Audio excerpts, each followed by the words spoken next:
Hello, Mutts. My name is Devin Shepard, And I'm David B. Jacobs. and we are the Cadaver Dogs.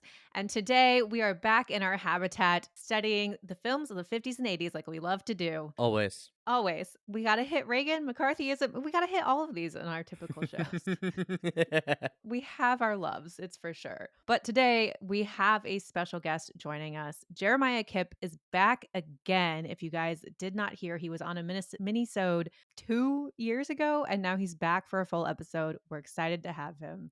Jeremiah is a New York-based film director. His films include the Shudder original Slapface, which, if you haven't seen, what are you doing?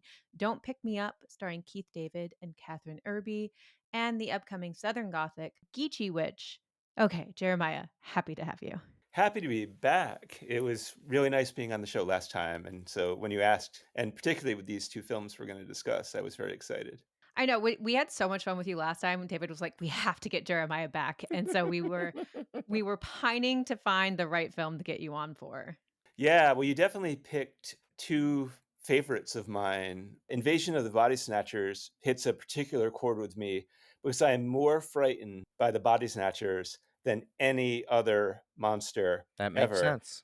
The first Body Snatchers movie I saw was the 78 version Mm. starring Donald Sutherland. And I was under 10 years old when I saw it, and it terrified me so much. Like just imagining myself and the people that I love having our personalities stripped away, all of our idiosyncrasies stripped away, all of our beautiful imperfections taken away. It just horrified me, and it made me also afraid of anybody that is close to a body snatcher, like if somebody from a cult indoctrinated me, or political figures who trick you, or Mm. certain forms of media, anything that makes your thoughts not your own, I found positively chilling. And that didn't evaporate in many of the different incarnations of body snatchers. The second one I saw was indeed the 1950s version that we're going to talk about today, which after seeing the 78 version, I thought had a tremendous power to it also, like even for a film made in the Eisenhower Joseph McCarthy era that felt so far removed from me as a young person, it still got me. The creatures still got me. These two movies have been on my list of films to cover since we started the pod, I think. Yeah, these were early ones for David. Yeah. Yeah, they've always been on the list and I think they just kept getting pushed back by other things or something. I'm kind of glad that we waited till now because now we get Jeremiah and because now we've just been doing this longer. Yes, yes. So now we can really add in some research. Well, I do want to kick us off with, as we said, the Invasion of the Body Snatchers. We're covering the original 1956 version, and I will go ahead and give a brief summary of the film, and then we can go into a much deeper analysis of the movie. Hell yeah. Tell these fools I'm not crazy. Make them listen to me before it's too late. These are the screams of Dr. Miles Bunnell, a beloved doctor from the quaint town of Santa Mira. He's been detained for scaring the city of Los Angeles, telling people no one is safe. Here is Dr. Bunnell's story. Dr. Bunnell comes home to Santa Mira with an unsettling tension. Several people have called to see the doctor for an emergency, but then canceled. Odd. But things get stranger when the doctor's old flame, Becky, asks Miles to see her cousin who believes their uncle isn't actually their uncle. This happens again when a young boy believes his mother is not his mother. Later that night, Becky and Miles, on their way to rekindle their love, are called to a friend Jack's home and asked not to talk about what they find. A dead body, but one without facial features or fingerprint. Slowly, the body begins to resemble Jack. Could this be connected to the mass hysteria forming in the town? Miles later finds a body that resembles Becky and deduces these creatures must be creating doubles and then using them to take over the original. This theory advances when Miles finds giant pods splitting out into malformed clones. Miles and Becky can't trust anyone. They could already be pod people. As they hide in Miles' office, they can see the townspeople gathering outside. The townspeople are gathering giant pods off of farm trucks and driving them to wider towns. After a narrow escape from being turned into pods themselves, Miles and Becky run out of the town and take refuge in a cave. But they can't fall asleep, for that's when the pods take over. But too bad Miles leaves Becky for like 1 second and poor girl falls asleep and turns. Miles is now on his own. He must warn the larger cities. Cut back to the present. Trucks are starting to unload the pods into Los Angeles. Can they stop the pods before it's too late? This is Invasion of the Body Snatchers, directed by Don Siegel, written by Daniel Mainwaring, based on the writings by Jack. We got through it. I had too much coffee today. That's fine. I haven't had enough coffee today. This is typical. That's how we know you're not a body snatcher. That's true. I have emotions. They are the jitters. So we're gonna get into the commie elephant in the room, but first let's talk about everything not related to communism. And it's interesting to me that both Miles Bennell and Becky Driscoll are divorcees in this movie. It's set up early on. They say we both just went to Reno. Reno in this era was where you went to get divorced, in case anyone didn't know. Why is that relevant? That's such an interesting choice to make two divorcees and have it be this love story. So why is it important that they're both divorced? Well, I think, it's something that makes them human. It's like that didn't work out. Let's try again. If they were body snatchers, then they would just settle for whatever, or not get married at Mm. all. It's just like we're going to be in a perpetual neutral. But if you got divorced, that means that you tried and it didn't work out, and now you're going to try again, which is living. Like there's nothing more existential than failure, and there's nothing that's more of a foible than the mistakes that we make. I think also it helps with Miles and Becky because in many ways they're pretty square as characters. She seems very Doris Day, and he's very 1950s American. Like he probably believes in manifest destiny. Definitely he But does. and Yeah. the fact that they're divorced and kind of stumbling towards each other in this affectionate way, it gives us something that they stand to lose, something that the body snatchers can take away. Love, hate, fear, envy, all the Mm. stuff that the body snatchers Mm. say is going to be better by us not having it. Why would you want to be in love? Being in love sucks. You get your heart broken, your feelings are hurt, you're pining after someone that you don't have access to. The one pod guy literally says that. Yeah. We can make all that go away. But the divorce thing is weirdly a way into the movie by saying, like, they are imperfect and we all are. And, it's like, why would we want to erase the mess? Yeah, I totally agree. And the one point that you pointed out that was so strong in the movie when the pod person is like trying to convince Miles and Becky that no, this life as a pod person will make it better, will be better for you because you don't have to suffer the pains of love. They've suffered the pains of love. They've been in love, they got married and it didn't work out. We can presume that like there was a lot of trauma that went in that, and yet they are still defying the idea of never being able to fall in love again. I think that shows a really strong sense of character and just like a really beautiful moment where like you said, Jeremiah, it's the beauty of being human is feeling that pain, and these two people who you could presume would want to not never fall in love again choose like, no, I want to be hurt, I want to feel that pain. I agree with all of that. Watching it again, and as a child of a divorced adult myself, I feel like you can almost read the movie as a metaphor for divorce.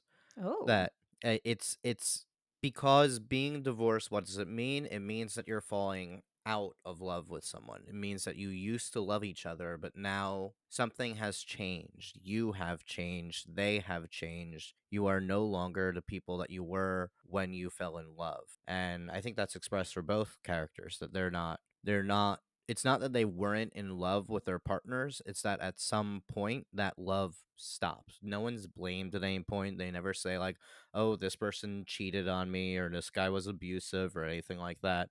They just fell out of love and now they're trying it again. And there's almost this very natural fear of, well, what if I fall out of love with you as well? What if I change? What if you change?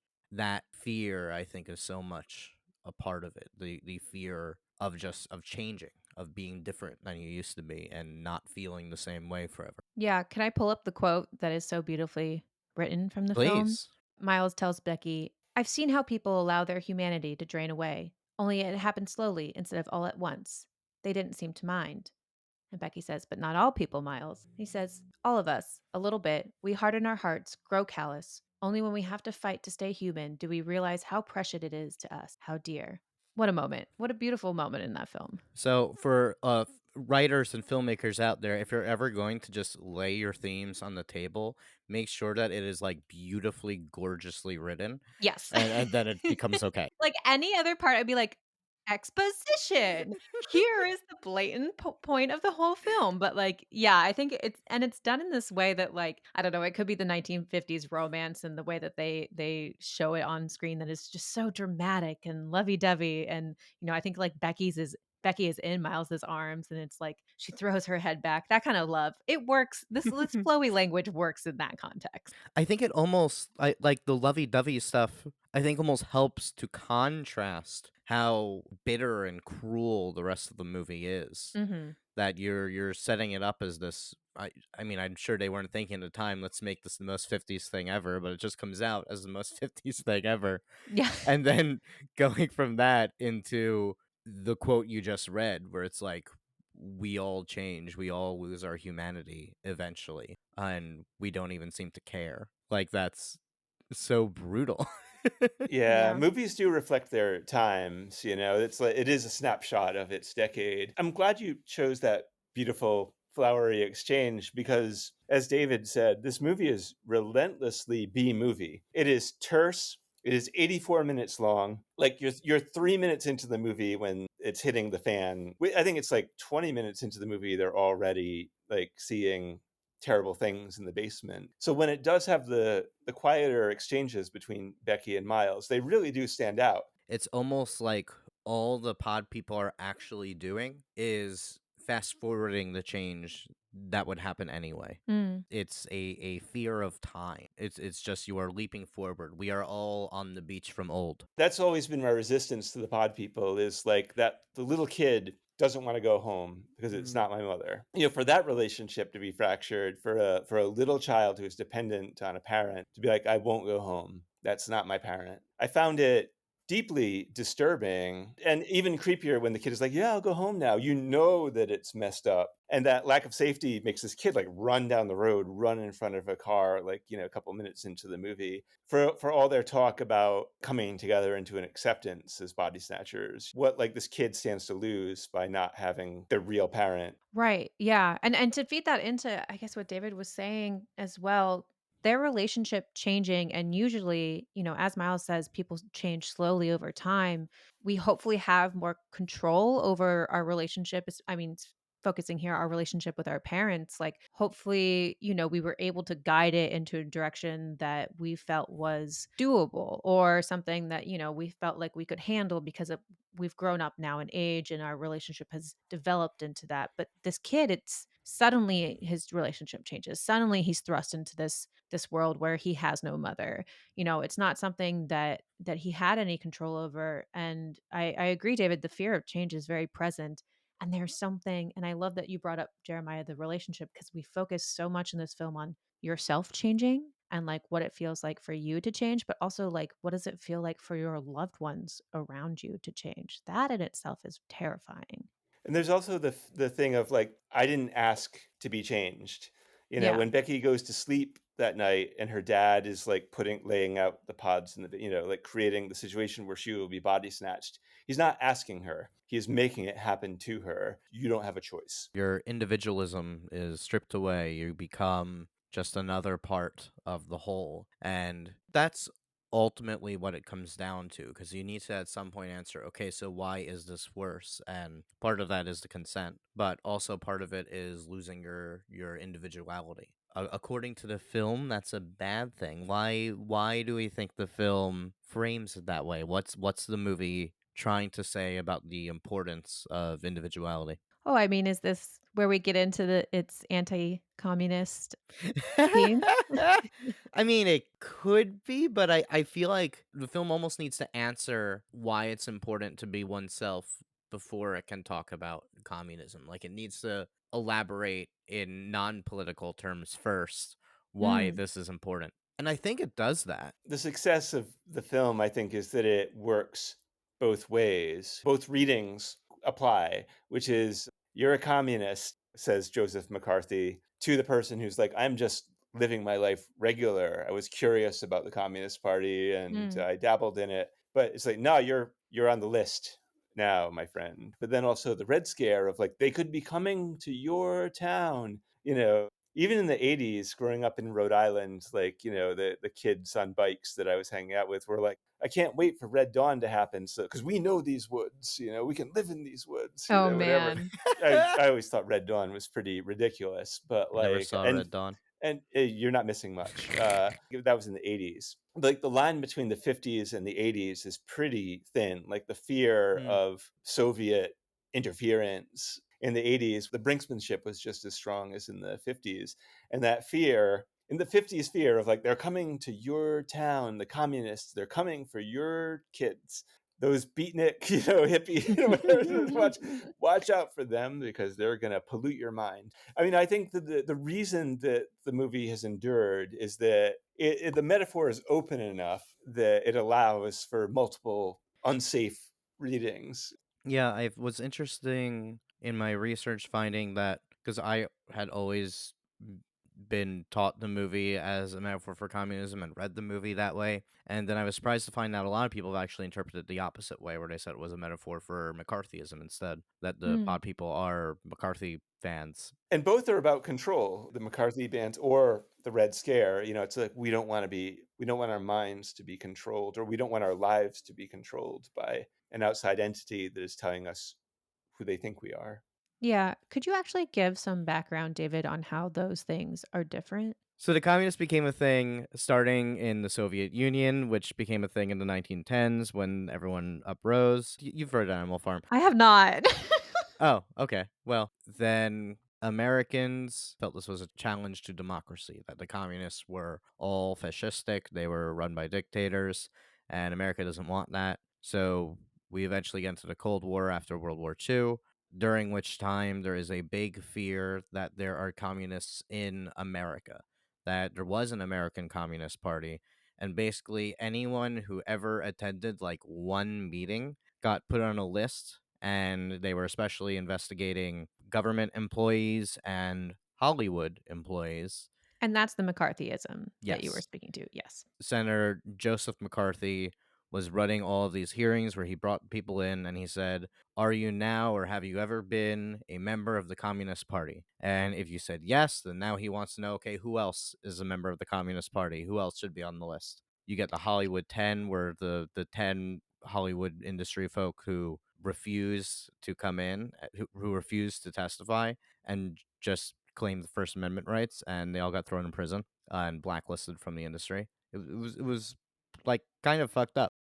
And so when you make your statement on, you found that some people saw this as, did you say pro McCarthy? So some people saw this as a metaphor for the things that McCarthy was afraid of, that communists are Mm. already here. They are infiltrating America.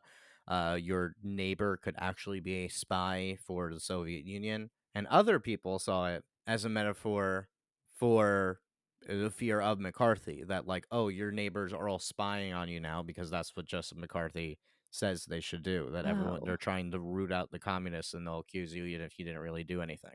That's interesting because when I was watching the film, and I always pay attention to how they present psychiatry or like mental Mm. illness in movies, especially at this time. And, Miles isn't a brain doctor. No, he's a general He's a practitioner.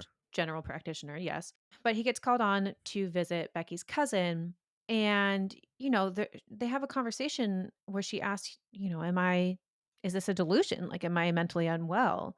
And they do say the trouble is inside you. Like, they tell her, like, you are the problem, that you believe that your uncle is this pod person. That's all on you. But then they go through the rest of the film to prove that it's not on her. They say it a little nicer than that. The quote is literally the trouble is you. Oh, really? Okay. Yeah. Well, the tone is a little nicer The than tone that. is definitely nicer, yes, and I was like, "This is the quote? Okay, wow." I mean, to be fair, like, if someone said that to me, that is what I would think. I'd be like, okay, well, please understand that this is a delusion, obviously, and I can recommend you to my friend who is a psychoanalyst and can help you out. Which he does, yes. But to relate it back to what you were saying of the McCarthyism, I feel like that in itself, because it goes out to prove that it isn't inside the cousin's head, that it would then be everyone else is out to get you, not you're being watched by your neighbors. Does that make sense? I mean, it's interesting. Well, I think the reason that you're getting tripped up a little bit is it's like double vision. Like both can Yes. be accurate. Yeah. You know, like the psychiatrist in the film doesn't help. You know, like before he's even snatched. And incidentally, he does become the mouthpiece for the body snatchers when he is snatched. But before that, even his response is like, "Yep, you're hysterical. You need some rest." And it's a mass delusion, and it can all be very casually explained by like, "You're the problem." Then the police show up, and it's like, "Nope, police, I'm a psychiatrist, and I'm here, and they're all delusional, and they're all going to go home and get some rest." You know, and the cop is like, "Okay, that's fine." First of all, I think that it's a pretty limited portrayal of psychology. You know, it's unfortunate that someone who, you know, as many people who lived through the pandemic know, like talking to Mhm. somebody and creating tools for dealing with it is very healthy and useful. But this movie is quintessentially American in its belief of like, I don't need that quack telling me my business. I'll sort it out for myself, which is something that is funny looking at the movie now. It's like, oh, that psychiatrist doesn't work with your idea of individualism, when the reality is that we all need some help. Yeah, totally. And the fight for individualism can also be like, no, I'm mentally unwell. Help. I'm aware of who I am. Go individualism. It's interesting because I did not read the movie as anti-psychiatry. He's a minor character before he gets body snatched, but I felt like he was portrayed as someone who's like intelligent and rational and is trying to make sense of this. There is a disorder that is never brought up in the movie, but it had already been defined, called Capgras syndrome, which is basically a disorder where you believe that somebody close to you has been replaced by a doppelganger. So that's probably about what he's getting at, which makes sense. It's what I would assume as well. If it were one person, but it's like everybody in town is having this mass delusional hysteria, and the Yeah. psychiatrist is like, it's all explainable. It is kind of reflective of psychiatry at the time. In the 50s, we had seen a growing interest in behaviorism with B.F. Skinner. And to very briefly summarize that, behaviorism can be seen as like your behavior can be explained based off of conditioning or thoughts or feelings that we can essentially control someone's behavior. We can control someone's behavior. How does that fit into what's going on now in the 1950s with the Red Scare and the growing fear of communism? I thought those kind of just went hand in hand on if we're mentioning psychiatry or we're mentioning how a psychiatrist acts, that it kind of does reflect the fear of the time as well. I guess for me, I just kind of read it as there's so many doctors in the movie. The main character is a doctor. He has multiple doctor friends. He talks to doctors when he's in the insane asylum, and they all are generally portrayed positively, especially our protagonist. So I guess I kind of just read the psychiatry as another extension of medicine. It's just another form of medicine that we do. Mm. But also, all the medicine is failing. Like the Benel also is powerless to stop this and to diagnose it, but I don't think that's a failing of him. It's just that the threat is so vast and there's like nothing we can really do about it. Yeah. You say there's a lot of doctors in this movie, and it makes me think about possibly a statement on classism that the film makes. I mean, they're in a farming town, and that is very important for how the pod people spread.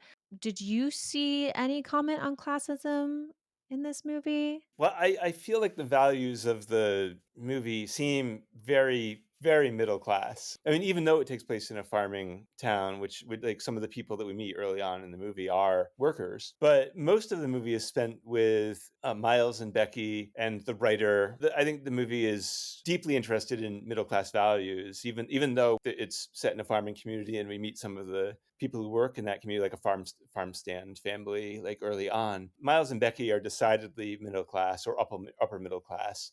And the Belichicks, and they all seem like like they're all like, oh, we'll have our martinis, and they kind of want to preserve the middle in an interesting way. And it's so funny because like the middle class subsequently got completely obliterated and doesn't really exist anymore. We only have like the wealthy and the non-wealthy in today's culture, which was driven forward by the 50s and the 80s. Both the decades that we're talking about really put a wedge in the middle class. So it's so funny watching a movie where classicism is certainly a part of it. Like there's a certain kind of way of life that is mostly presented in the film, and they're like afraid that life will be taken away. And looking back on the movie now, it's almost like a relic because that way of life was totally smashed. I think that the Reagan era was the final stake in the heart of the middle class in America. Ding, ding, ding. First Reagan Yay! reference. Yay, it First, wasn't us. maybe not the last. Maybe. Definitely not the last.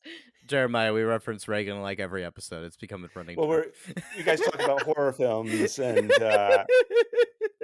Exactly. You get it. the 50s and the 80s like proliferated horror films because a conservative climate often creates reactionary cinema, and so the two films we're talking about today are no exception to that rule. See, Mutz, there's substance behind the running joke. Yeah, I just want to take that clip and be like, this is what our show is about. Jeremiah explains it perfectly.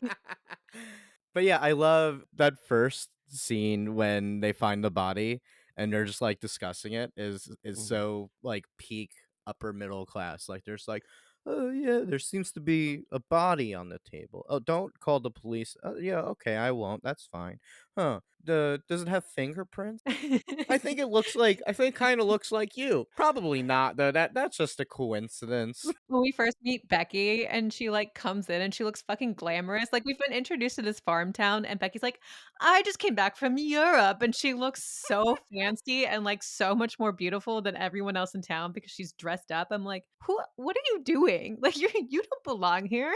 You look so out of place." But also, like, this is why I think I read it more as being about a fear of communists than a fear of McCarthy. I mean, certainly McCarthy went after mostly like upper middle class or rich people with all the Hollywood screenwriters and whatnot. But the fact that the pod people start in a farm. Now, to be clear, Don Siegel said that like there was no political message intended. He was just trying to make a scary movie. I don't care. That's what every horror film director says. I'm like, sure you did, Don. Okay. Yeah. The fact that it starts on a farm, while practical for the pod people because they're obviously plants, that's also how the Soviet Revolution happened. That was all Oh. farmers. I know, Devin, you have not read Animal Farm, but Farm? Animal Farm? exactly, Animal Farm. There are a bunch of farmers who said, "Hey, these rich overlords are dicks and they're not giving us anything, and what if we were treated as equal?" And then they rebelled against the upper class, which in that case was extreme. Like, to be clear, the Tsar Russia pre-Soviet Union was absolutely horrible. So they rebelled against that and got their new system in place. Then they wound up with their own dictator who just made things also not good. I know that like I'm a socialist and like I'm all this. I'm not a communist, just to be clear. There is a difference. Well, the further out you got from the USSR, the more like by the time you got to like a place like Hungary and Mm, they called it goulash socialism because the communism was so loose the further away you got from the Soviet Union. mm. Which I thought was not a bad way to live. Unfortunately, Europe has swung to the right in recent years. So's America. But I recently reread 1984, Ooh. Oh, man. Orwell's great book, and before rewatching Invasion of the Body Snatchers for this podcast. And in that book, too, like everyone is leveled into being quote unquote equal. Like, so everybody is kind of removed from any sort of status quo, but also any sort of feeling. The place that they torture people is called the House of Love, which is ironic because like love is so dissipated in the world of 1984, and it was not lost on me watching Invasion of the Body Snatchers. It's like, oh yeah, Orwell wrote that book in 1948. Invasion of the Body Snatchers was a few years Mm. later. The fear was still similar, which is that you will live in a world where things are stripped away. By taking away, we make you equal. Yeah, and it makes sense coming off of World War II, where we saw dictators telling you how to Yep. live. Like, it makes sense that there would be a pushback and this fight going all the way back to David's question at the beginning of our discussion of why we need to see individualism in the movie. It's that, like, we are the winners of this war, and we need to show you that, like, we have prevailed and that we are allowed to live the life that you said that we couldn't, you know? Essentially, Miles is like, if we can just get to the American government, then that will solve this problem, which is really funny when we consider the next movie that we're going to talk about. Yeah. Because by the time we get to the 80s, we're very well aware the United States government is not there to solve our problems for us.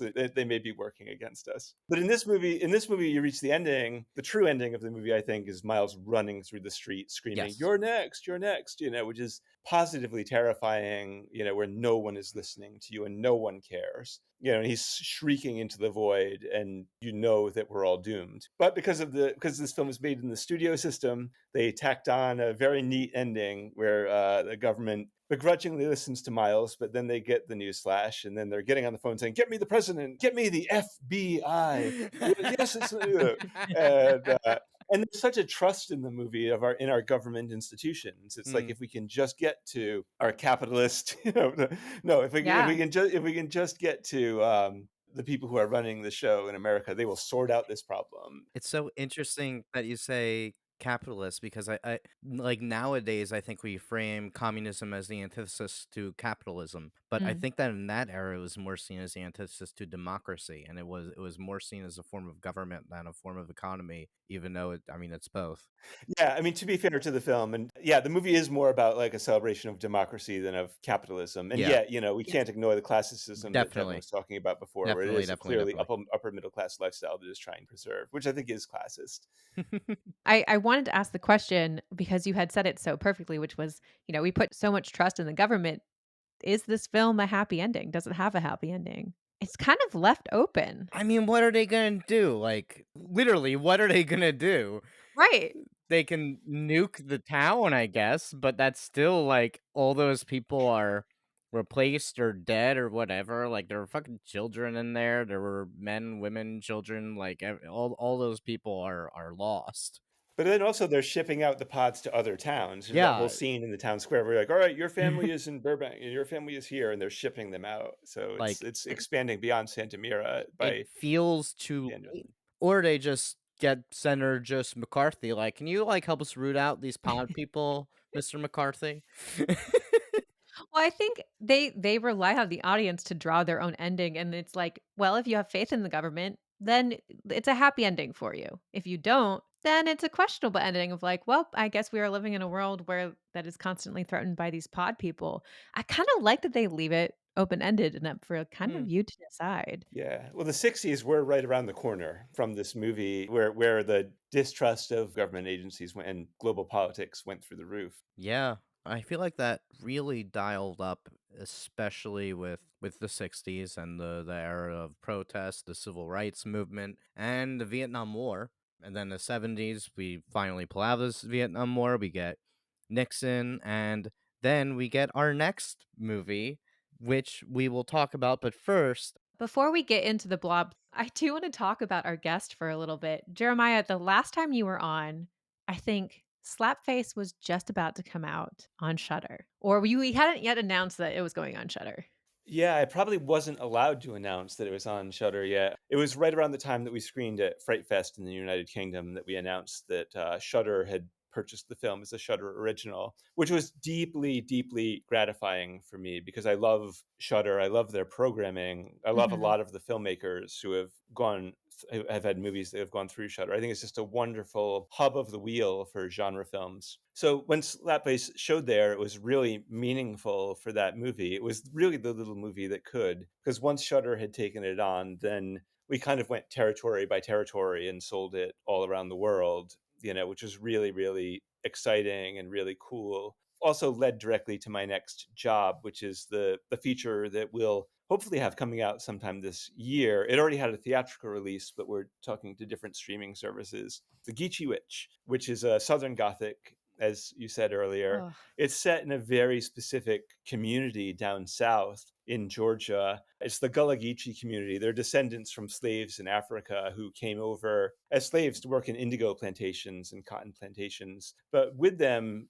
culturally, they brought their monster with them, which was the Buhag or the Geechee Witch. She's known as both names. Like the body snatchers, she gets you when you sleep. She's a soul-sucking demon that is vampiric, but she hits you at night when you're sleeping and seeks to inhabit your skin and take over your life, which is very body snatcher-like. I didn't write the script, but I was hired off the back of Slapface. They brought on the entire Slapface crew. And I said, why do you want a New England white guy to do your very specific cultural story? Excellent And question. it was basically they loved Slapface, and they said, well, we won't let you mess it up. We'll be right by your side with people from the community, making sure that all the cultural nuances are correct. But we want you because we love your aesthetic. We like the way that you handle monsters. And it was super interesting being down south because that felt like a foreign country to me. Not only could you point the camera in any direction in Savannah, Georgia, and hit beautiful light, but also Slapface was so made about where I grew up.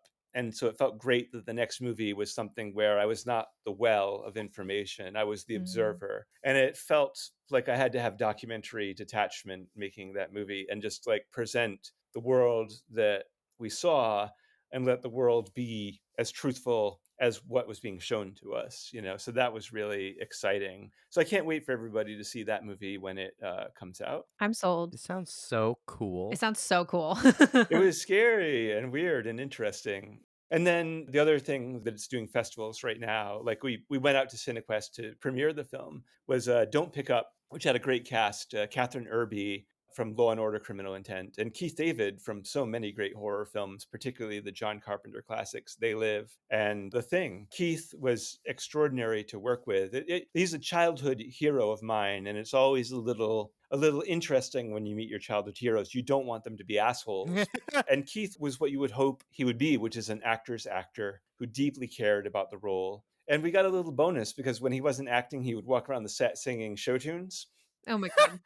that were related to his character and his subtext. Oh my God. So Oh, I love he was singing that. all these songs from South Pacific because like it helped him stay in character. Like he's like, this song reflects my character. So he'd be walking around this bookstore singing these songs. And it was like, wow, free show too. Yeah. That's maybe not free amazing. because we paid him to be there, but extraordinary experience.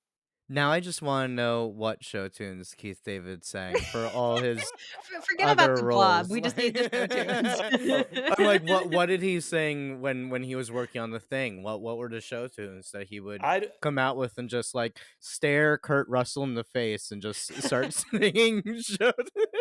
Wouldn't that be something? I know that when he was doing Jordan Peele's Nope, like Jordan Peele said, he was often singing Oklahoma, da da da da. I da, da, da, completely da. forgot he was in Yeah. Nope. Yeah. Okay. Now we can get into the next one. I think we're ready. David, I will throw it to you to kick us off.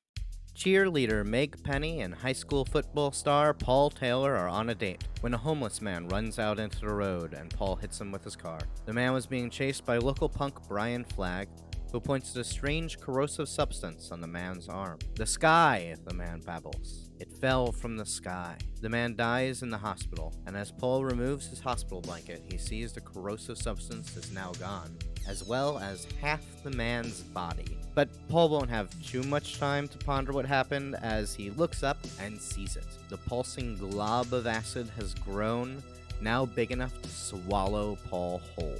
The police are now investigating 2 murders, but they don't believe the story told by Meg or Flagg. But they see the creature again, this time at a diner where it yanks a cook through a sink drain and eats up a waitress in a phone booth. The teens need to know where this thing came from, so they return to the woods to the site of a meteor landing. Good news! The military is here. That's good, right? Flagg doesn't trust the military, so he stays behind to do some snooping and learns that his gut was correct. The monster is not an alien. It's a government experiment in biological warfare, something to give us the edge on the Russians. The experiment has of course gotten a bit out of control, but our military villain, Dr. Meadows, is certain that they can contain it and study it, and the people in the town, expendable. Meg returns to a massive quarantine, which she immediately breaks to gather her younger brother Kevin from the movie theater, where she once again encounters the beast. It chases them into the sewers and devours Kevin's friend, but Meg manages to reunite with Flagg and escape. Now the monster is loose and it is kaiju level enormous. The military fires at it, but their bullets only piss it off, and it kills Meadows and anyone else in its way. Luckily, Meg figures out its weakness. Not fire, but the cold. She and Flag lure it into an explosive tank of liquid nitrogen, killing it once and for all. This is The Blob from 1988, directed by Chuck Russell from a screenplay by Russell and Frank Darabont. This is kind of like the month of me just being like, wait, that person was involved in that, like, the entire time in both movies. I didn't realize like who Don Siegel was until looking him up and being like, oh, he did Dirty Harry and like 10 other movies. And then in this one, like, Chuck Russell did Dream Warriors. Frank Darabont, I mean, he's Shawshank Redemption, The Mist. Like, I had no idea he worked on this. Meg is played by Shawnee Smith from Saw, who I thought was younger than that, so I just Right? never put it together. There's an actor in this movie, and now I wish I remembered who it was, who's in The Village. He's one of the Oh, elders in The really? Village. Yeah, I was like, "Wait a second." Oh, man. One thing that I did wanna focus on for this film, like the original, this movie focuses on teens, and we're seeing, this is 1988, so we've seen the wave of horror and slashers that have made extraordinary commentary on sexualization of teens, and this movie also has scenes with sex, and I wanted to ask you the question of what you thought The Blob was saying or commenting on sex, if at all. Ribbed. Thank you, David. Thank you. Yeah, the scenes that are overtly dealing with sexuality, like, I've in some ways dated really poorly. The creepy date rape scene, now granted he gets taken out in a horrifying way and maybe gets his just desserts, but, like, still, I did feel like that scene was being played for jokes. But let me just back up by saying that I really love the film, and I think that it absolutely holds up as a spectacular of late 80s horror. But yeah, the way that sex is handled in this movie, it's very horny teen culture. Like, it feels a little bit like Porky's or something. Mm. But, like, weirdly, it also is like a weird meta commentary on the 50s. Coming off of Invasion of the Body Snatchers, watching The Blob, I was like, were the 80s that similar to the 50s? Because, the dad is very concerned about the virginal child, but we're also in the 80s where condoms and awareness of AIDS is a thing. It's part of the culture. People buying condoms in a movie, I thought, was really great. Yeah. But the Yeah, way that the movie also chooses to interpret that is a very horny dude point of view. as it should be. I mean, to be fair, this movie in many ways, like, is structured like a slasher movie where it Mm. moves from set piece to set piece of, like, how can I kill this character in a super interesting way? And in doing so, it's like totally mission accomplished. That first one gets me every time. I was like, "Wait, he's not our main character? He dies?" Because the Steve McQueen character is basically that guy in the 1950s Blob. All American, good kid, whatever. And that he gets taken out like 20, 25 minutes into the movie, which blew my mind because he seemed like the hero. Was there a Brian Flagg analogy in the original? It's been a long time since I Nah, saw the if there original. was, it was so minor that, like, Yeah. they may have had like some juvenile delinquents in passing. I mean, I feel like that's a statement in itself, right? That we're taking basically the Steve McQueen character and saying, okay, but he's not our protagonist anymore. That's no Yeah. longer what teens are. He is a product of another era. Now we need something else. The movie does bend over backwards to underline the fact that Flag is actually really nice. Yes.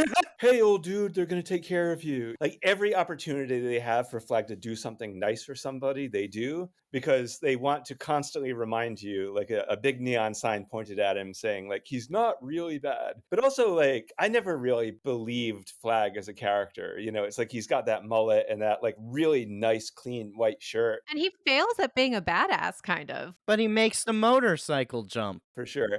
But I think the movie succeeds despite Flag being, like, kind of a phony juvenile delinquent, because I think Shawnee Smith really is brilliant as Meg and completely subverts the final girl tropes by being such a charismatic, interesting, grounded, real performer. She gives the most real like, I mean, there's a lot of good acting in this movie, but Shawnee Smith really is at the center of it, even though the movie still has, like, Flag take her hand and lead her whenever they are running. There are many, many times in the film where Shawnee Smith is taking the lead in terms of, like, dealing with the situation, even at times when Flag is like, "Ah, fuck it, I'm leaving." She's like, "Fine, I'll handle it." Yeah, Yeah, I mean, it's a absolutely. transformation for her that she has to start off the movie, when they first meet the military guys and Brian Flagg is like, "Oh, I don't trust these guys." And Shawnee Smith is like, "No, no, they're the government. They're trying to help us." And then she needs to get from that point to the point of, "No, fuck these guys. We need to save ourselves." Justice for Meg real fast because I feel like she is equal with Brian Flagg and the McQueen character in terms of, like, subverting expectations of her character. She's the cheerleader introduced in the beginning, but we kinda see her, like, coming into her own leadership way, way earlier in the film, which is when the homeless man gets hit by the car because he has the blob on his wrist. She's kind of controlling the situation in that moment. She tells the guys what to do. She tells them, "Get the hell in the car. What are you doing? We're going to the hospital." She's the one that is leading. And I think she's always had that in her. I mean, Brian at the end is like, "It's good to see this side of you, Meg." But like it's always been there. They just like hadn't looked for it before or just didn't expect it. Yeah, and Yeah. even when she is succeeding, they try to push her back. Like, she's the one who figures out that the blob is afraid of the cold. Like, they would be Mhm. fucked if Yeah. Meg hadn't figured that out. And even after she's figured it out, her dad is like, "Meg, stand back, get back here, away from everything." When she's the one who is like actually figuring out how to save the day, it tickled me to no end. There's so much just anti-authority in this movie, but like well done. Because I mean, obviously, there's the government guys who are just horrible and do not trust them. But even like the parents are just like mildly incompetent. There's the bit where Meg's mom is telling her brother like, "Oh, you need to wear a coat because it's gonna get really cold." And then later in the movie, when they're escaping the theater, what happens? His coat gets stuck in the door, and So he good. almost dies because of this coat that he didn't want to wear. But she is right that it does get cold later. Oh my god. Brilliant. I've been thinking about it, and I don't think the film actually says if pushing back against authority is a good or bad thing. I think the point is really just like questioning what our authority, either if it's the government, our parents, questioning what they're teaching us or telling us, and trying to think for ourselves in terms of like making our own decisions. Scenes, particularly with the jacket, I think, as you said, like it is cold outside, but like there are consequences to listening wholeheartedly to authority. Meg being like, "Oh, it's fine. We can just listen to them." But the question being, well, sometimes they're not always telling the truth, and sometimes they're not the correct people. Challenging authority again when the sheriff, everyone's gathering at the church and he tells everyone to go inside. And Meg's like, "No, I have to go save my brother at the movie theater," which, like, why is the movie still screening at that That's point? right. What is happening? And religion, organized religion, the priest Oh is a yeah. super interesting character because you can't trust religion either in this Yeah. movie. The police are ineffective, and the priest, who seems relatively okay, like early on in the movie, pretty quickly descends into apocalyptic brouhaha. Wonderfully so. Like, he's a super interesting character because you keep expecting the blob to get him, and he keeps kind of narrowly evading it, and it only pushes his apocalyptic statements. And then the ending is really a treat because after the blob has been defeated, there's a tent revival going on about the next coming, and you see that the priest, who is scarred and has survived, has a little piece of the blob in a jar saying, wait for it, it's coming." I want that sequel. I want it now. Make it, please. And to tie this all into the sex aspect, Ah, yes, that. during the 80s, a very religious man saying that we need to sacrifice these expendable people. It's a giant bacteria that has run rampant, and the government is totally fine with this. Yeah. Is this about AIDS? And Reagan? Yeah, I saw little jabs at America throughout those moments. Like, obviously, they're making a bigger statement, but I think there's a lot of these smaller jabs as well. One being the mention of condoms makes you immediately think of AIDS, Yep. as well as the relating this to a disease. The other one I saw was they're in the hospital helping the homeless man get treatment, and the blase nurse is like, "Oh, well, does he have Blue Cross?" And it's like this commentary on health insurance, which ties back Yep. into communism. And then also specifically on censorship as well when the 2 Hmm. kids are talking to their mom, and they're like, "Yeah, we're gonna go see, your classic Slice and Dice, but don't worry, there's no sex." It feels like a jab to the MPAA at the time and, like, censorship in America, which where else is there famously censorship? In Soviet Russia. Mhm. So it's like, "Hey, guys, like, see all this horrible stuff that's happening in Russia or that you say is horrible stuff that's happening in Russia? It's horrible. Maybe also in America, we're, like, kind of sorta doing some bad stuff. Maybe we should, take a look into that a little bit." Yeah, I'm glad you brought up the insurance one because that was Mm. particularly cutting. When that came up watching it this time, it's like, oh, that hits different today, doesn't it? But then I was like, maybe it never hit different. Maybe it was always bad. Yeah, Exactly. I feel like there's just more conversation about it now. She also says like she's specifically like eyes him first and like he presents as a homeless man. It is obvious to look at him and suspect that he probably doesn't have health insurance. And like she specifically says that queuing off just his appearance, which is like Mhm. so you won't help him because he's broke. I mean, yeah, but that's how the hospital works. It's a It is. capitalistic system, and, I mean, the thing about Soviet Russia, they had universal healthcare. But the doctor is still like, wait in line. Like they're like, someone's dying in there. It's like, wait in line. I'm with a patient right now. Yeah. It definitely presents the hospital system as uncaring and indifferent because of capitalism. I think it's pretty much just calling that out. Like, yeah, no, this is capitalism is killing people, pretty much outright. Did you see, references to capitalism anywhere else in the film? Yes, because we also have the waitress talking about how like she wants to go on this date, but she's like, I have to work. I get Oh. off much later. She's like, I have to keep working all these extra shifts. I think it's making some commentary there as well. Yeah, that's a good pull. Yeah, but Flag doesn't seem to have any money problems. Put in an extra shift for you if you let me use the tools or whatever. Flag seems like outside of any kind of money system at all because he just seems perfectly content to like be that perennial outsider. No American institution is going to help you in this movie, though. The police are ineffective. The government sends in the military, and you're expendable. The organized religion is like out for, is out to lunch. If it is pro America, maybe it's American small town values. They spend an awful lot of time in the town square and kind of present that with some sympathy. But like the movie gives such a middle finger to the idea of Eisenhower 1950s values by killing off Steve Yes. McQueen so quickly. It's like, nah, fuck all that. Like that stuff is useless in the world of 1988, and it announces that so quickly and so broadly and so definitively that it was at the time shocking. My boyfriend called it in 2 seconds, and I was upset, but I Really? did not, yeah. That's funny. Yeah, it's pretty unexpected. It's really nice. So we talked a little bit about what the climate was like in the 1950s when talking about Invasion of the Body Snatchers.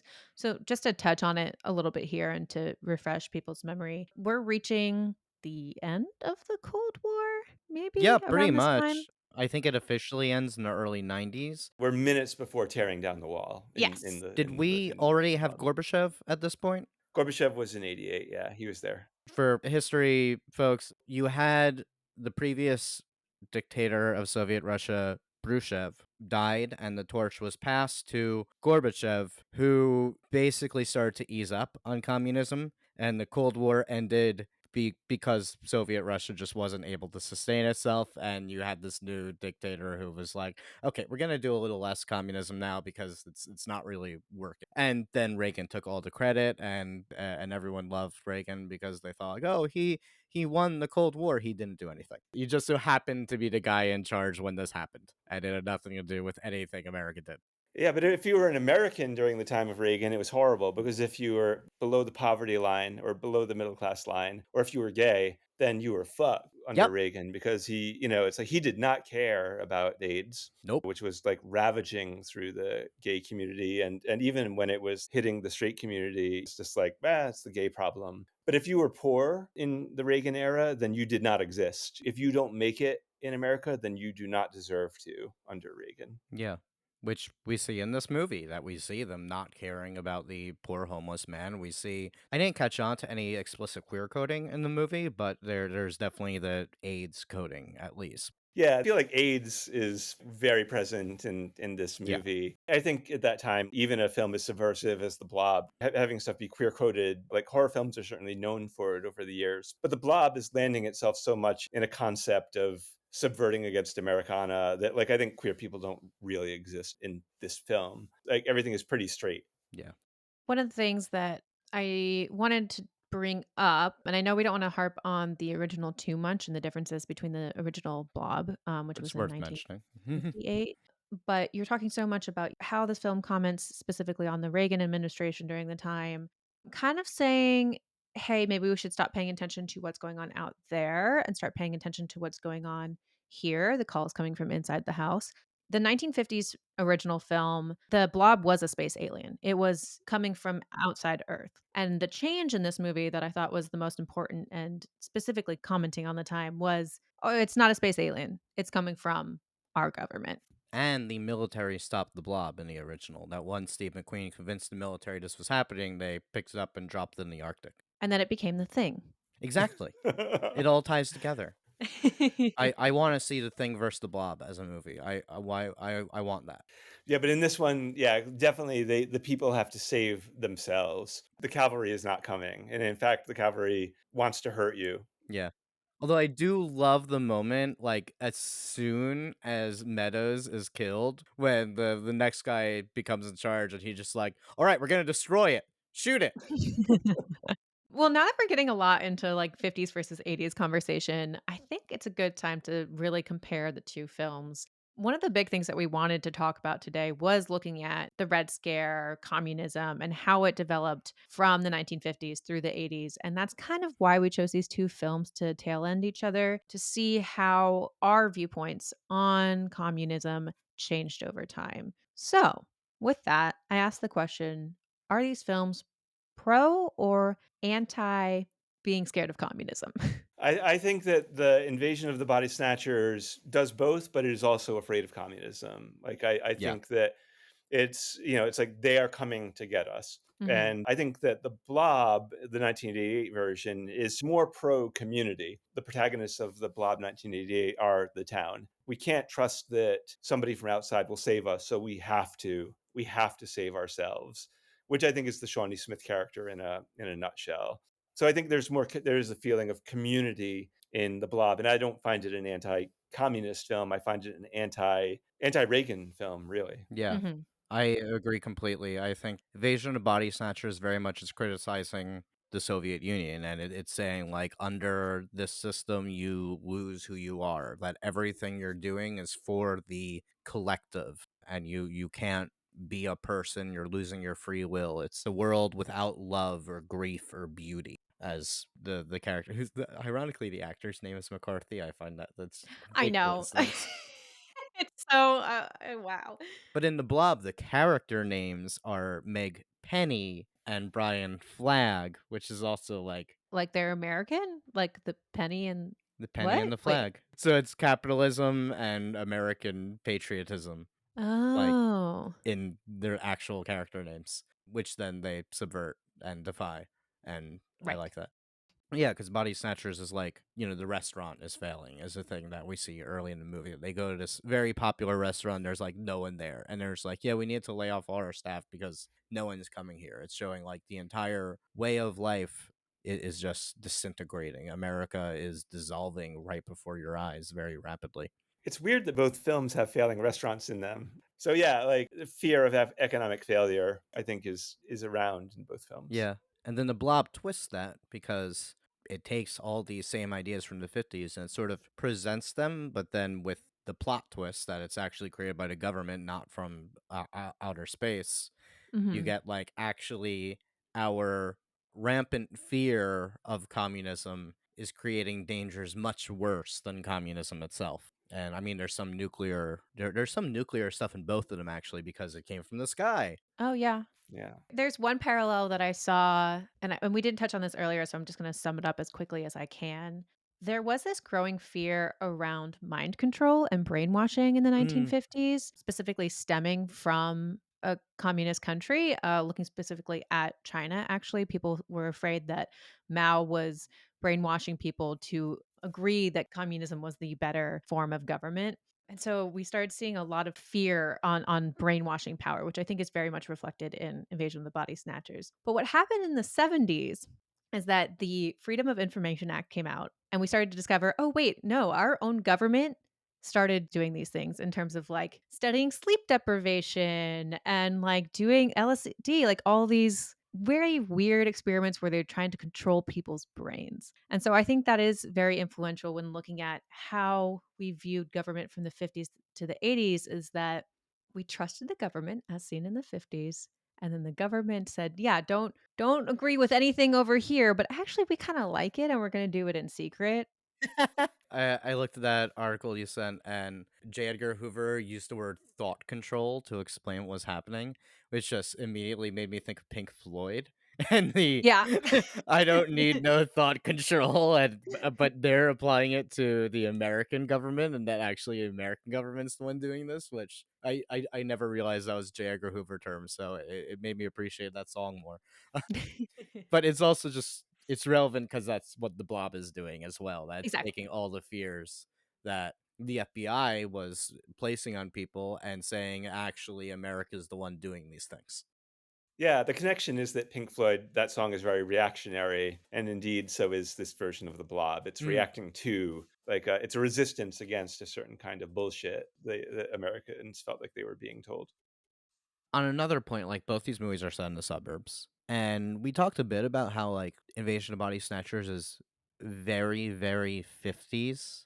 And it presents this suburbia world as like a utopia, but actually there's something bad going on beneath it. And I mean, this might be a little bit repeating last month since we just had a whole conversation on suburbia, but it does feel relevant to again bring up some of those points that the suburbs are themselves a very new idea. Teenagers are a really new thing. Teenagers did not exist before like the 1930s or 40s. I mean, obviously there were people in that age range, but they were not considered a distinct demographic. To be marketed to. Yeah.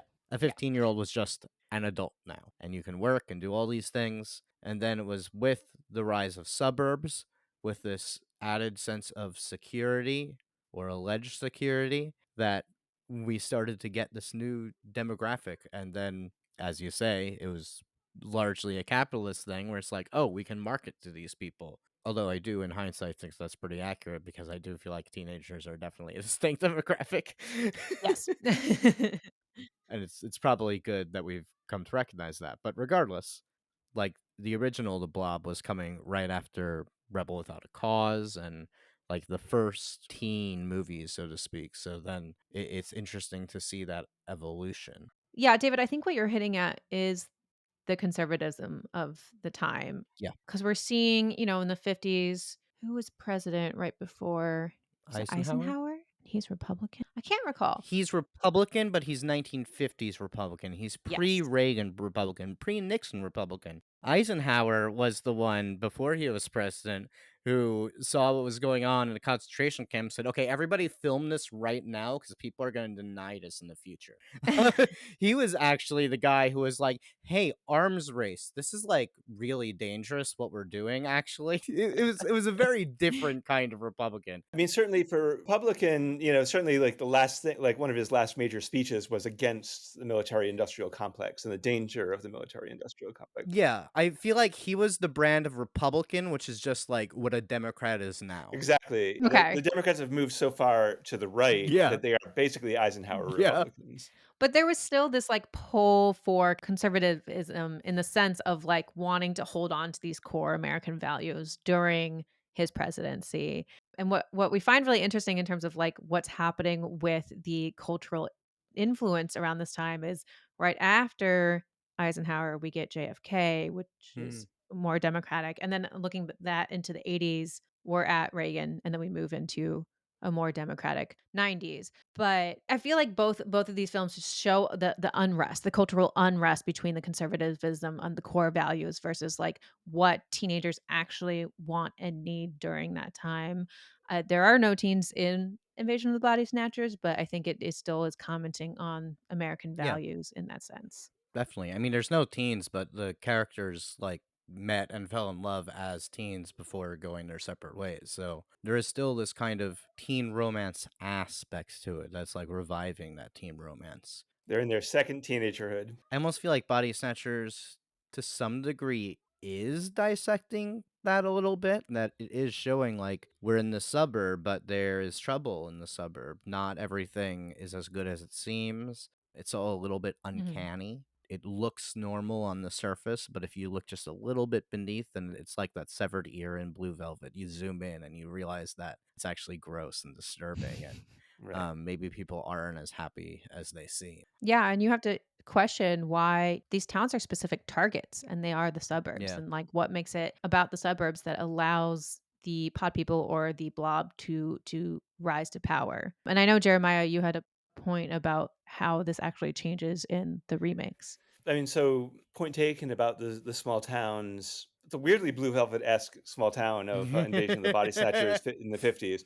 But then in the 70s, the Invasion of the Body Snatchers remake is set, I think, in San Francisco. It's set in a major city. And it kind of spoke to me because it's like a lot of people grow up in small towns and feel stifled by them and want to escape. And where do they escape to? They escape to cities where they can let their freak flag fly a little bit more and allow themselves to be like the weird individuals that they always wanted to be That's me. without a feeling of being judged by their neighbors. And Invasion of the Body Snatchers in the 70s, I think, really speaks to that because the characters are all a bunch of weirdos, a bunch of like delightfully wonderful weirdos with like weird new age ideas and, and that are messy and sloppy and getting stamped down by the body snatchers who are going to equalize everything. And then to go back to the small town of the Blob 88, it could be me projecting on Flag and Meg that there's a certain thing with the Shawnee Smith character where I wondered, because she's so tailored to be like, I'm the cheerleader, I'm going to get with the quarterback, I'm going to be the small town dream.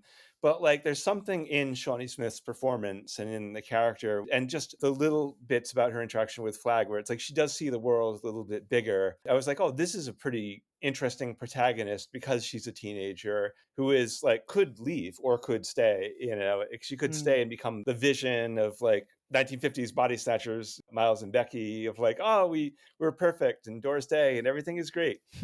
Or she could leave. It's like there could be a part of her that wants to get on that motorcycle with Flag and get the fuck out of that town. And then help John from Saw cut up people and make them learn their Well, lessons. she'll go to Mexico and Saw Yeah. X. Yeah, I like how you're describing that as like she's basically at this crossroads where she has determined whether to stay in the small town and become the emblem of 1950s conservatism and to essentially like perform what Miles Bennell discussed where like you lose your humanity bit by bit, or Yeah. she can rebel against it. And I feel like that's also actually kind of similar to Bennell's arc, that it's a little bit subtle, but I feel like a lot of it's in McCarthy's performance, the actor McCarthy, Thank you. that you can almost criticize him in the early parts that he comes off like a little bit bland, a little bit stiff, but I kind of feel like that's the point, that Mm. as it goes on and as his humanity is being threatened by this force, he has to rebel against it. He has to assert his individualism. He has to assert, no, I'm a fucking human being. I love that. We should celebrate these changes. Like, they're small, but, like, things do change, and we can't ignore that changes happen. They don't need to happen suddenly and all at once and everyone becomes the same person, but, like, yeah, that like, we are going to change, and the world is going to change, and we need to adjust to that, Reagan American government. And we need to assert ourselves. We need to maintain Yeah. who we are. And we can change for the better as well. I think that's part Yeah. of the blob, that we can also change in ways that are good. Well, this was such a fun conversation. We are not finished yet. We still have Rob's favorite part of the show. The bone review section, where we read each movie on a scale of 1 to 4 bones. Starting us off with Invasion of Body Snatchers 1956 is Devin Shepard. Okay, so I I feel like I do this thing where we spend 2 hours talking about these movies, and then I'm like, "Ah, I really liked this movie a lot, more than when I initially watched it because we analyzed so much of it." That's allowed. It's allowed, but now I don't wanna give anything that's false, so I'm gonna go with my original gut rating, which was 3 bones. I liked so much about this movie. Jeremiah, you talked about how it is just like a freight train moving. I enjoyed that. I loved being in the action, and I felt like there was no dull moment, and I was just in it, and I understood everything that was happening, and I was like, "Great, let's move. This is awesome." But I also did really love those quiet moments with the beautiful language that we talked about. There's great suspense that I think is held up through that freight train.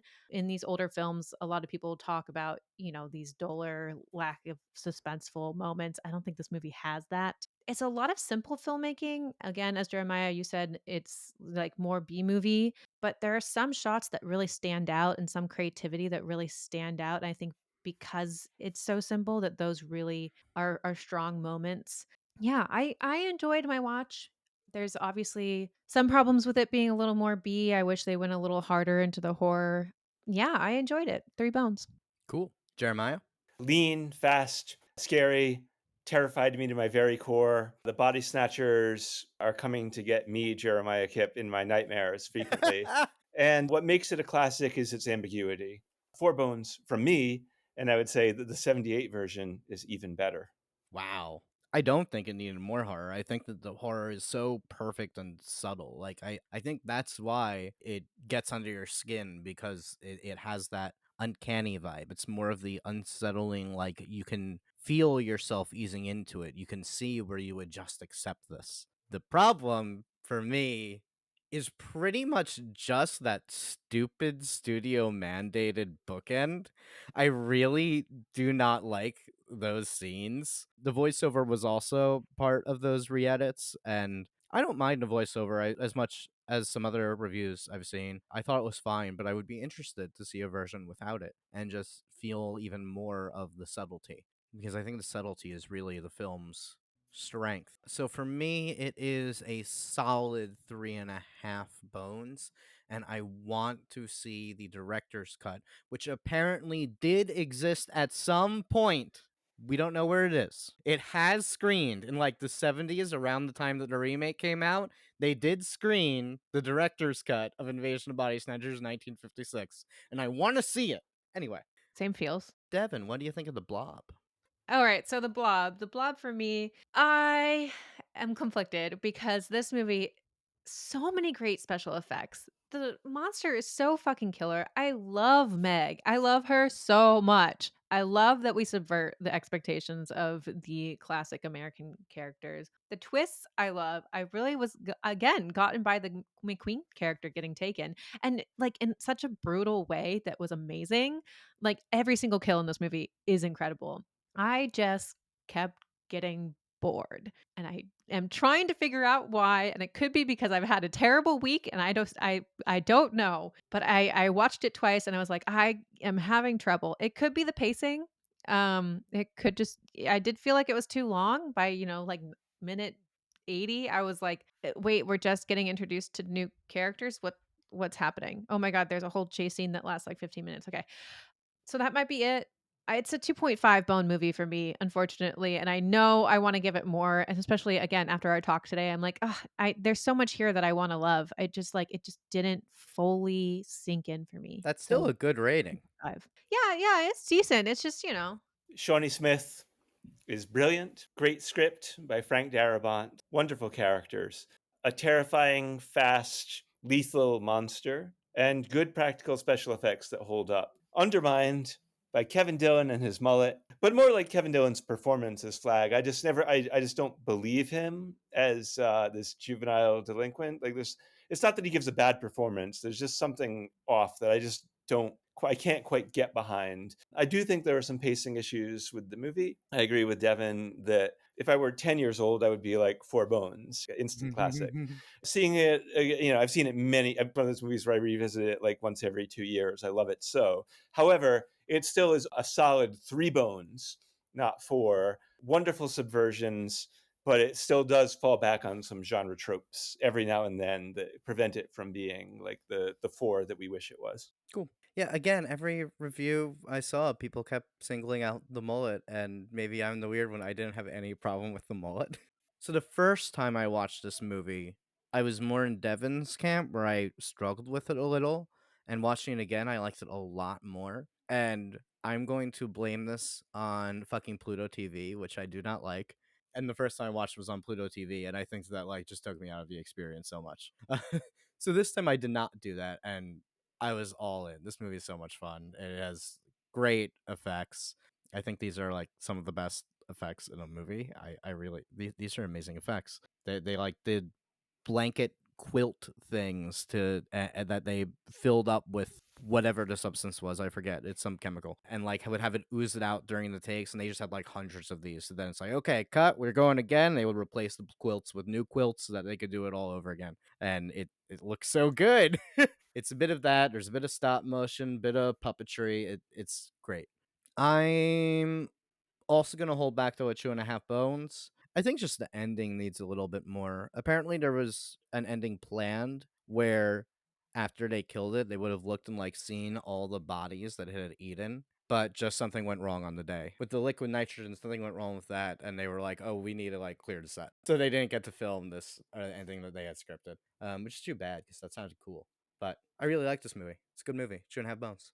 All right, I feel validated with my rating now. I felt bad before, but thank you. Well, I had so much fun talking with you guys about these two films. Thank you, Jeremiah, for coming back. Amazing to have you. Oh, thank you for having me. And we'll have to keep chatting. I mean, I'm so excited to see when your movie comes out. Yes.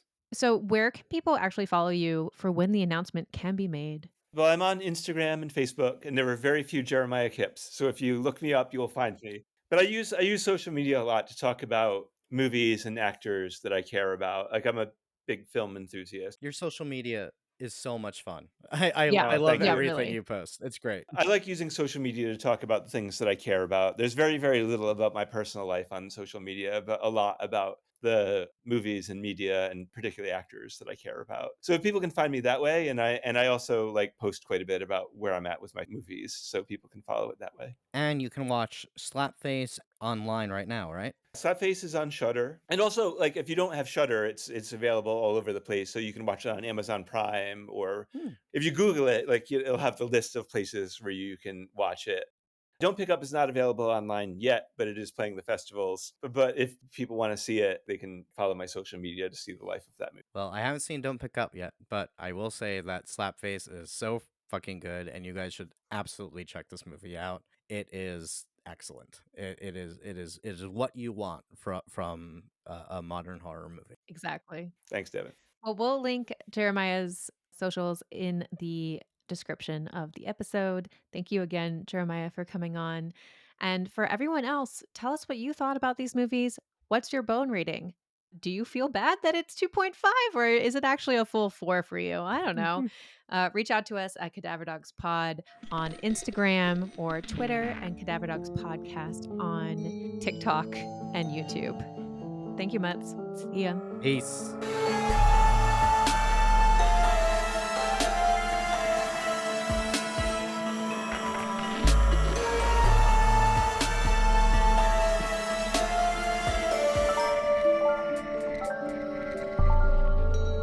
They're already here. You're next. You're next. You're next. You're next. You're next. You're next. He just keeps going.